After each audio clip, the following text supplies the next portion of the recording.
San Jose Sharks captain Logan Couture is calling it a career.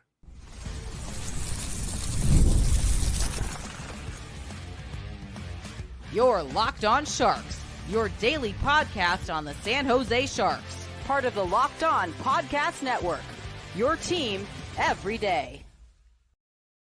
Hello, welcome to Locked On Sharks, the premier hockey podcast covering your favorite team in the Bay Area. My name is JD Young, caretaker at the Reef, also the co-host of Locked On NHL. I want to thank you for making Locked On Sharks your first listen. Proudly part of the Locked On Network, we cover your team every day. And if you want to be an everydayer, all you have to do is just follow along wherever you get podcasts, or you can watch on YouTube as well. And today we're going to be discussing the big news in San Jose as San Jose Sharks captain Logan Couture expected to call it a career on Tuesday. We'll kind of look at Couture's career, look at how the end of it, what it now means for the Sharks and for Couture, as again, he's expected to call it a career. Plus, the Sharks, again, cannot hold a third period lead as they lose 2-1 in overtime to the Canucks. So we'll touch on that game as well. So let's start, of course, with the reaction, right, with Logan Couture. The Sharks sending out a press conference, Frank Cervalli basically saying Logan Couture is expected to announce his retirement or announce his, he's no longer going to be playing hockey anymore. So very careful with the word retirement. We'll talk about that here in a minute, but just very careful with the use of the word retirement. Really quick with the Cervalli thing, like I get people getting upset. If it wasn't Cervalli, it was going to be somebody else. That's just how the insider game works, right? Not very often do players, especially when you hold a press conference to announce something, you like it's going to get out. So like, yes, I understand the Couture maybe not having his moment to like actually be the one to say it, but if it wasn't going to Cervalli, it was going to be somebody else. So like that's like I saw a tweet where it's like that's not even like one of the 10 worst things Cervalli's tweeted this year. So whatever. Like I don't. We would have found out at some point. Like I said, if it wasn't him, it would have been somebody else. So for the Couture, right, and former 9th overall pick in the 2007 draft. We are really screwed up our numbers today. Former 9th overall in the 2007 draft. Couture has been an amazing Shark, right? 701 points in 933 games. Holds the rookie record for most goals in a season for the San Jose Sharks, right? Was second in the Calder voting behind Jeff Skinner in 2011 to 2010-2011 season. Like huge moments for San Jose, was big part of their top six, really helped to, especially as Thornton started to kind of decline, a little bit here there. Couture kind of being able to come up and play those big top 6 minutes, right? And when Marlowe shifted to the wing, like having a guy like Couture really helped the Sharks team continue to be good, and kind of hit that next level. And, unfortunately, we all know the Sharks never were able to kind of do the thing, right? But Couture in the playoffs was just like, if you're a newer Sharks fan, maybe you've sort of watched, over the past couple of seasons, like Logan Couture in the playoffs is just a different dude. Like the way he played in the playoffs, just like he would like just the switch went on with him. When they made their run in 2015, 2016, 24 games, 10 goals, 20 assists, 30 points in those games. Like even going back to that 2018-19 season, right, where he had 14 goals, 6 assists, and 20 points in 20 games. And it even like I remember that game 5, was it game 5 or game 6, where their last game against the Blues, when basically everybody was just knocked out except for Couture, right? It was like Pavelski was out, Thornton was out, like just everybody was just gone. Carlson was out. I still believe Couture was just that different dude to be able to drag them to a win. And just we all know how that series ended for the Sharks, and of course the Blues going on to win the Stanley Cup that year. But yeah, it's and I think Sharks fans are going to have a little bit of a complicated memory and history with Couture, right? Because he kind of becomes the captain as things start to go south, right? You think about Joe Pavelski leaving, Couture becomes the next captain, and just that moment of as soon as Pavelski left, just coincided with everything just falling apart for the Sharks. And I do think Sharks fans are going to have a little bit of that, well, if Pavelski was still here, Sharks fans still to this day, it's been 5-6 years, still to this day are going to believe if Pavelski was here, the Sharks would have still been okay. And so yeah, you do kind of feel for Couture in that. And I really feel bad for Couture for not being able to come back and finish this on his own terms, right? You go back to last season where he gets hurt in a captain's skate. The pubis. It's a deep groin issue, right? He works back. He's able to play those 6 games. And if you remember those 6 games, right, just how different in what was a very horrible season, right? One of the worst seasons the Sharks have ever had.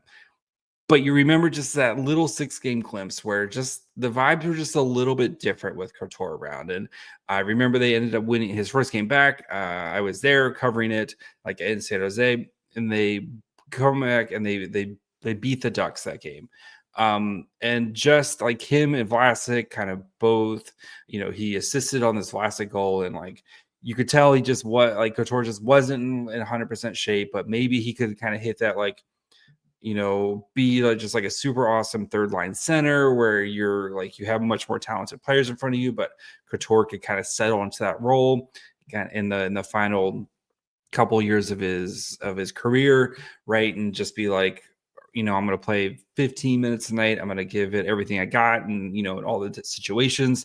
And it's really stinks for him to not be able to get back out there and do the thing that he loves to do. And the Sharks are having a press conference, and it'll be televised, and I'm sure there's gonna be a lot of tears. And I'm it does stink for Couture to just again not be able to get out there at least one last time to try just to say I'm finishing on my own terms, and I'm going to be I'm going out on my own terms, and just this injury isn't going to be the thing that stops me. So I think for myself and a lot of Sharks fans, right, that kind of lasting image of Couture is going to be the Game 7.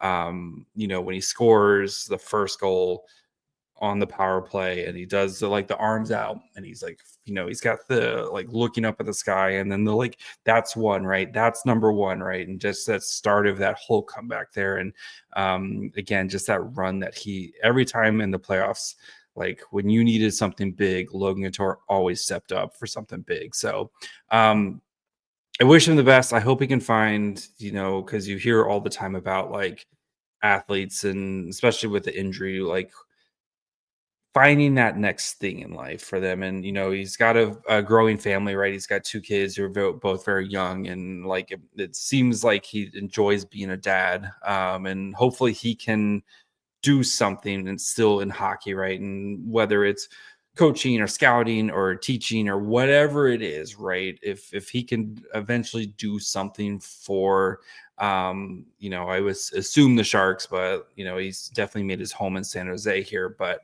if he could, hopefully he finds that next thing, right? And gets to be a dad and be a husband, and of course being a dog dad as well, if you haven't seen Couture's dog. But I hope he finds peace in his retirement. And when you think about Couture, just think about those, especially longtime Sharks fans, right? Think about those playoff runs and what he did and how he was so huge in a lot of those moments. And just this last 2 years for him have to be, you know, some of the toughest in his life, especially when you lose that first love for him, right? And hockey had to be that first love, and for any like extremely high end athlete, it's always that's the sport is always that first love. So hope congratulations on your career, amazing career, Couture. Um, wish you the best retirement. Hopefully, we get to see him around the rink some more, and hopefully, things between him and San Jose are okay. I assume they're going to be okay if the Sharks are doing this press conference, and like hopefully, he, like I said, hopefully he can find some peace in retirement. So we'll talk about kind of the nuts and bolts of what this means for the Sharks and for Couture and kind of where this takes us. So we'll talk about that here in a minute. Plus, we'll actually talk about the Sharks' 2-1 overtime loss to the Canucks. So we'll get to that here in just 1 second. Looking for a snack that's both delicious and nutritious? Crack into a good source of protein with Wonderful Pistachios. Wonderful Pistachios is one of the highest protein nuts. Each 1-ounce serving has 6 grams of protein, giving you over 10% of your daily value. Plus, they're packed with fiber and better for you unsaturated fats to help keep you feeling fuller, longer. Personally, I love the in-shell variety, but if you don't like cracking them open, they have no shells as well. Plenty of different flavors. Great thing, you just throw a bag in your work bag, you throw it in your desk, right? That like 2:30 snacky feeling we all get. It's great to have one right there. And it's, again, tons of protein in a small nut. So get snacking and get cracking with these snacks that packs a protein punch. Visit wonderfulpistachios.com to learn more. All right, before we continue talking about Couture and kind of what this means for the Sharks, do want to, of course, thank you guys for making Locked On Sharks your first listen. Even though the season is almost thankfully over, Locked On Sharks, you guys know, we kick it into another gear for the offseason, especially with projected top pick in the draft. Multiple picks in this year's draft, and $40 million of cap space to spend. Plenty of great offseason content. So make sure you're following along wherever you get podcasts, and of course, you can watch on YouTube as well. Okay, so I kind of mentioned before, but right, you're going to notice the lack of the word retirement, and that's for a reason, right? Because if what's going to happen here is basically Couture is going to say he's done, right? And medically cannot play anymore. He's not going to retire officially. Like there's not going to be the paperwork that says he's going to retire because of his contract, right? Logan Couture is still owed $8 million for the next 2 seasons, right? 25, 26, 26, 27. Logan Couture would like to get paid his $8 million for the next 2 seasons, right? He signed that contract. He's more deserving that money. Like he wants his money. I would also want my $8 million. If somebody wants to give me $8 million, you can email the show, please. I will gladly take $8 million. But so is this going to be just like we have seen this throughout hockey history, right? Guys, I'm done. I can't play anymore, but doesn't officially retire. So, so he'll continue, like, just like we saw on, he will basically just be on IR until his contract is over. Why the Sharks would agree to this? Remember, as I just stated, they have $40 million in cap space this offseason. With you have to spend about $20 million just to get to the cap floor. If you take Logan Couture's contract off the books, that's another $8 million that you have to spend just to get to the cap floor. So you're looking at almost $30 million of cap space that you have to spend with the floor. I kind of think what they're going to do, right, is if you're budgeting and you look at, okay, Couture's contract ends in the 26-27 season, You know who else has contracts ending in the 26-27 season? That would be one Macklin Celebrini and Will Smith. Both those guys are going to need new contracts. So I would assume a good chunk of that Logan Couture money is basically just going to go to Will Smith and Macklin Celebrini, right?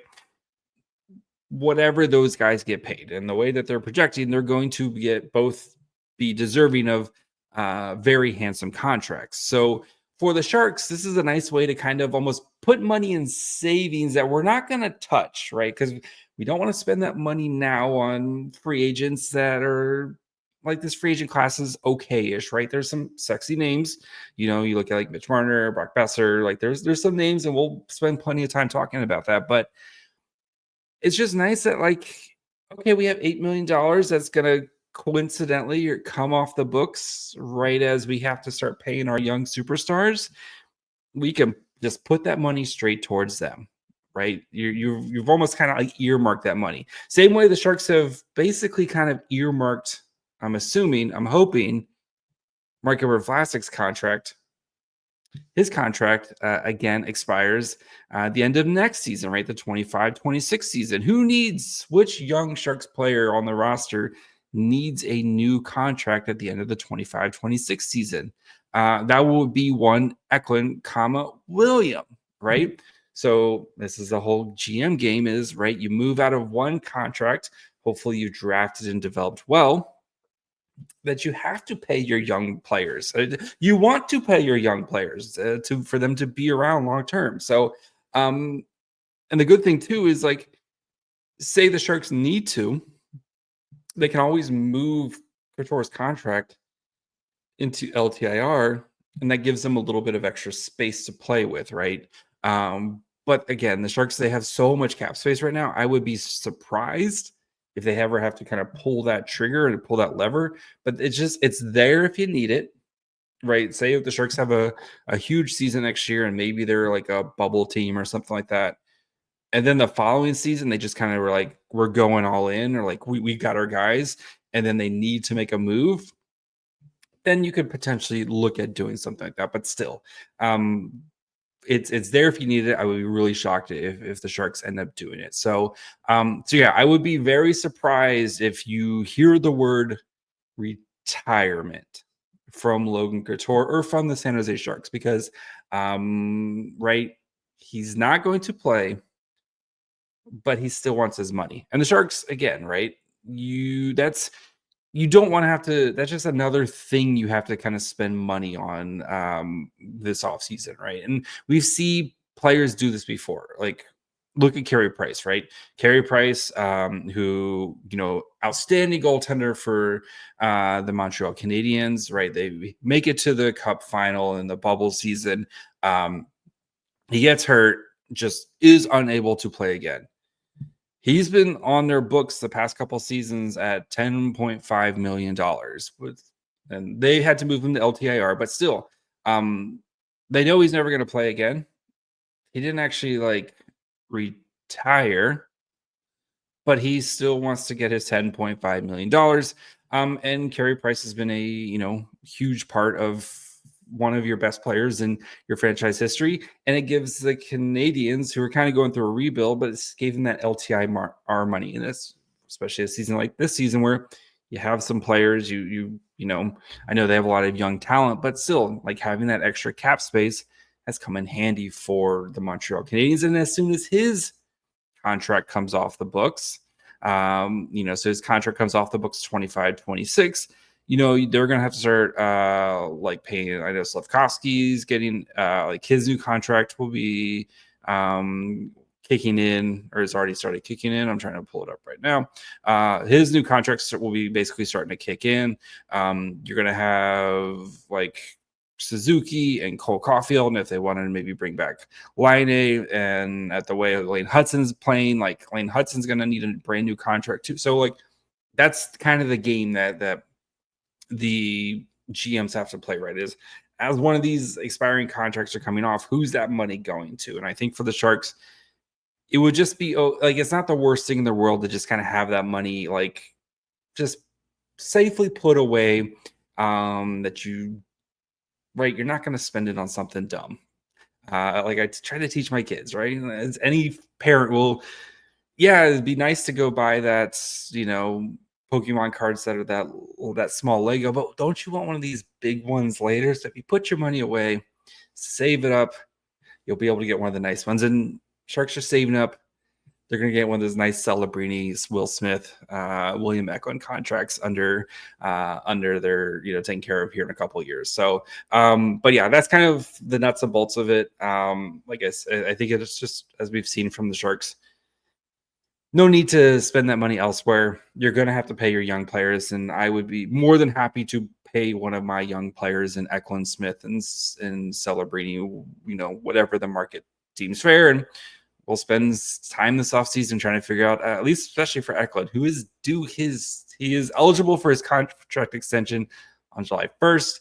So I'm sure we will spend time talking about that for Eklund. So the other thing, though, of course, who becomes the new C? And I'm under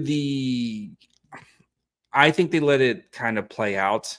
If I had to make like a favorite, I assume it's gonna be Tyler Toffoli. I assume they don't do anything with it until like training camp next year. I could also see them just letting it be vacant until they feel like Celebrini is ready, because we all know Macklin Celebrini is going to be a captain of the San Jose Sharks at some point, and it's just, when is he the captain? And maybe they just let it sit for a little bit until they feel like he is ready to be the captain. So that's my guess, is either Toffoli, or they just let it ride until they feel like they're ready, that Celebrini is ready for the responsibility. So best of luck to you, Logan Couture. Like I said, and we'll see what happens with this press conference. If anything comes out, we'll kind of dive back into it and stuff. If not, we'll come up with something else to talk about. So something else to talk about, Alexander Gorgiev playing really well. San Jose Sharks offense, not so much. We'll get to that here. Just 1 second. Scaling your business requires the right expertise at the right time. With Upwork, you can find specialized freelancers in marketing, development, design, and more. Experts ready to help you take your business to the next level. Upwork gives businesses flexibility by connecting them with top freelance talent across multiple industries, including IT, AI, web development, and marketing. Whether you need extra hands for a project or a long-term partner, Upwork makes hiring simple and affordable. If you need help with a marketing campaign, Upwork can connect you with a freelance expert who delivers incredible results. Posting a job is free and simple, and within a day, with multiple qualified candidates to choose from. And instead of hiring full-time, Upwork helps find affordable, top-tier freelancers to scale your business efficiently. Visit Upwork.com right now and post your job for free. That's UPWORK.com, Upwork.com, to connect with top talent and grow your business today. All right, before we talk about this, I'm not gonna lie, it was pretty, we'll just say low event hockey, very low event hockey until the last like 5 minutes of this game. Do of course want to thank you guys for making the Locked On Sharks your first listen. For your second listen, check out all of the new Locked On NHL Game Time. Every game, every night until a Stanley Cup champion is crowned. Get local analysis on a national scale. Find NHL Game Time on Locked On NHL or wherever you listen to podcasts. All right, Sharks lose 2-1 in overtime. The big takeaway from this game was Alexander Gorgiev, who was absolutely outstanding tonight for the San Jose Sharks. Neither team felt like they wanted to be there, right? Sharks second night of a back-to-back. Last road game, like this is the last road trip. You're about ready to go home. You can see over, it's not that far, right over there, off season. Neither team really wanted to be there, but Gorgiev, though, man, played out of his mind tonight. 35 saves on 37 shots, excuse me. 2 goals allowed, 5.95 expected goals against. He had 3 more goals saved than expected. 946 save percentage, like 12 of 14 high danger, 11-11 mid danger, and 11-11 of low danger. Like he was absolutely outstanding tonight. And it just, as we've seen, right, it feels like some nights the offense is going and the goaltending is horrific. You look at the Wild game. Some nights Gorgiev plays out of his mind and the offense can't do anything. I thought this was a very good opportunity for the Sharks to kind of snap this 10-game losing streak.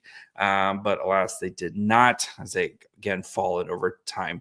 But yeah, I still don't think like Gorgiev is an answer for you next season as your potential Askarov backup.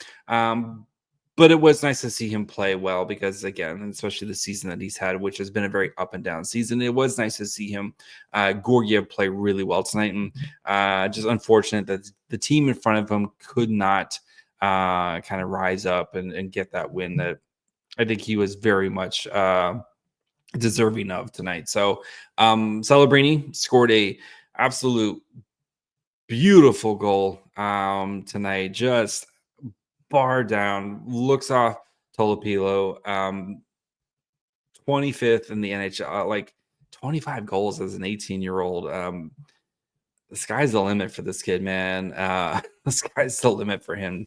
And just one of those goals where you're just like, yep, that kid's just special. Special player. So I thought his line played really well tonight. With him, Will Smith. I think Will Smith was a bit more quiet, but I thought his line played pretty well. Celebrini was definitely kind of feeling it tonight and driving the play. The Wenberg line tonight, I thought, struggled. Eklund, Wenberg, to Foley. They were really quiet, and then they had some not a great, like the one shift where their offense played well. Then they kind of played the second half of the shift like poorly on defense. I thought Gushin played really well since there were so many call-ups. So 4 players from Sunday night's game couldn't play in this game. Gushin, Cagnoni, and Jimmy Schultz all got called up and put to the lineup. And then Cam Lund, who was sick on Sunday. I do think Gushin and Lund played really well. And like if those guys get like not tied to Landry as a center, like you could see something really, really fun there. And so yeah, like that was we saw like a little bit of Celebrini with that line and like with those 2 wingers, and it was like super fun for 45 seconds. But I thought Gushin played pretty well tonight as well. Did have a pretty good chance, just wasn't able to capitalize, which has kind of been the story of Daniel Gushin's NHL career so far, is plenty of opportunities, just not able to capitalize. But overall, just like the offense just was so stagnant and just unable to like generate much. And the Canucks, who felt like they were half asleep until about the final 5 to 10 minutes of this game, when then they were like, oh yeah, we should probably try to win this game that we're losing 1-0. And then in overtime, like the Sharks just could not gain possession for the life of them. And some people were complaining and was like, why did you only throw out like Liljegren? Because the Sharks don't have any other defensemen that are kind of like, especially if you're stuck in your own zone, like, do you really want to put Cagnoni out there like as a 2-way defenseman? Maybe, but yeah, it's just they were just kind of stuck with in their own zone for basically all of the overtime there. And Vancouver did a really good job of kept winning the draws there and just keeping possession. And Quinn Hughes, he's pretty good. So that's gonna be it for this game. Like I said, everybody's ready for the season to be over. So the Sharks do Wednesday night, they play Edmonton. Edmonton, who is got crushed tonight by the Kings. I think it was like 5-0 or something like that. They're all locked in, where like LA and Edmonton are both locked into their spots. We know it's going to be LA starting at home. The Kings, like Edmonton, is hurt. It's a really winnable game. Like, would be nice to win one to get like to end the season. Just some good vibes to end the season. So, but yeah, we'll be back tomorrow. If anything crazy from the Couture, we'll dive into that. If not, we'll look at something else. Then we'll start getting ready for the off season, guys. It's almost here. We almost made it. another season of San Jose Sharks hockey. So make sure you're following along wherever you get podcasts. And of course, you can watch on YouTube as well. Follow the show on Twitter, Facebook, and Instagram at Locked On Sharks. Follow me on Twitter and Blue Sky at My Fry Hole. Until tomorrow, bye, friends.